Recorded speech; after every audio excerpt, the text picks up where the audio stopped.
তো সকলোকে নমস্কাৰ জনাইছোঁ। আজি নতুন এটা ভিডিঅ' লৈ আহিলোঁ ষ্টুডিঅ'ৰ মাজেদি। তো আজি এটা আপোনালোকক মানে কথা ক'ব বিচাৰিছোঁ, চাওক বেংক ছেটআপ, যিটো ছেটআপৰ কথা আগতে আমি বহুতবাৰ কৈছোঁ আৰু আজিও ক'বলৈ গৈ আছোঁ। আৰু দাদা আহিছিলে আমাৰ ষ্টুডিঅ'ত এই বেংকৰ ছেটআপৰ কিছু কাম লৈ পেলাই। তো যিটো কাম মানে কৰিবলৈ মোৰ এতিয়া চাগে কিমান সময়মান লাগিলে, প্ৰায় 1.5 ঘণ্টামান লাগিলে। প্ৰায় 1.5 ঘণ্টা ধৰি মই কামটো যুঁজি আছোঁ কৰিবৰ কাৰণে, কিন্তু কৰিবলৈ ছাকচেছ হোৱা নাছিলোঁ। তো লাষ্ট মুহূৰ্তত কমপ্লিট কৰিলোঁ বাৰু।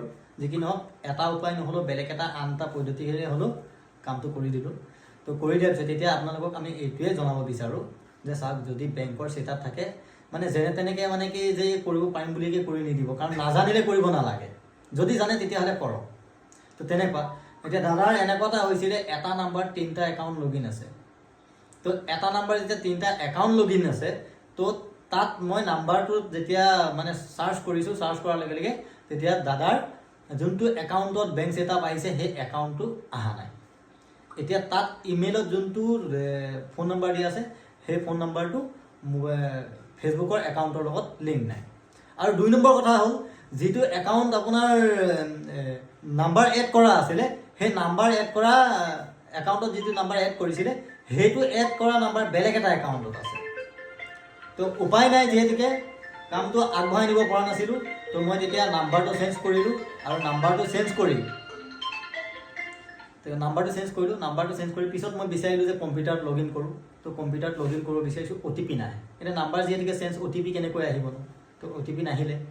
তো মই বিশেষখিনি মানে কষ্ট কৰি নাম্বাৰ এটা এড কৰিলোঁ, নাম্বাৰ এটা দাদাৰে নাম্বাৰটো এড কৰি, তো তাত OTP আহিলে। তেতিয়া মই মোৰ মোবাইলত লগ ইন কৰিলোঁ, আৰু লগ ইন কৰি লাষ্ট মুহূৰ্তত চালোঁ বেংকৰ লগত লিংক নহয়। যিহেতুকে দাদাক মই একাউণ্ট এটা মানে পে'পল একাউণ্ট বুলি কয়, তাত এটা অপশ্যন আছে। মই পে'পল এটা একাউণ্ট খুলিলোঁ, খুলি পেলাই দাদাক একাউণ্টটো খুলি পেলাই কামটো টেক্স যোনটো ভেৰিফাই কৰিব লাগে সেইটো কমপ্লিট কৰিলোঁ। তো কৰাৰ পিছত এতিয়া এইটোৱে কথা, এতিয়া আমাৰ ইব্ৰাহিম ভাইও গোটেইখিনি বিশেষকৈ চাইছে তাত। আৰু দাদা আমাৰ ষ্টুডিঅ'ত আহিছে, আজি কেনেকুৱা পালে দাদাৰ পৰা 2 কথা কেনেকুৱা লাগিলে আজি? আৰু আপোনাৰ কামটোৰ পৰা আপোনাৰ কেনেকুৱা বহুতখিনি ভাল লাগিছে। তো এতিয়া ধৰক কামটো হোৱা নাছিলে, তো কাৰণে বহুতখিনি অশান্তি হৈ আছিলে চাগে, মানে ভাল লগা নাছিলে যে এইটো কমপ্লিট নহ'লেতো ভাল নালাগিব। আৰু এনেও ফেচবুকৰ সমস্যা থাকিলে মনটো বেয়া লাগি থাকে, হয়নে? এতিয়া আজি সম্পূৰ্ণ ঠিক ঠাক কৰি দিয়া হ'ল, আপোনালোকে নজৰ ৰাখিব। আৰু আমি ক'ম যে নজনা কামটো আপোনালোকে জবৰদস্ত নকৰিব, কাৰণ জানি বুজি কৰা কামটো আৰু আন্দাজি কৰা কাম বহুত ডিফাৰেঞ্চ থাকে। এতিয়া যিটো পৰিশ্ৰম কৰি দিলোঁ, একদম আমিও সাৰ্থক হ'লোঁ, ধন্য হ'লোঁ। দাদাও আহিলে, আৰু দাদাকো আমাৰ ফালৰ পৰা অভিনন্দন থাকিব। আৰু আইডিৰ নামটো কি আছিলে? দুলুমণি বেগম ন? দুলুমণি বেগম নামৰ আইডি আছে।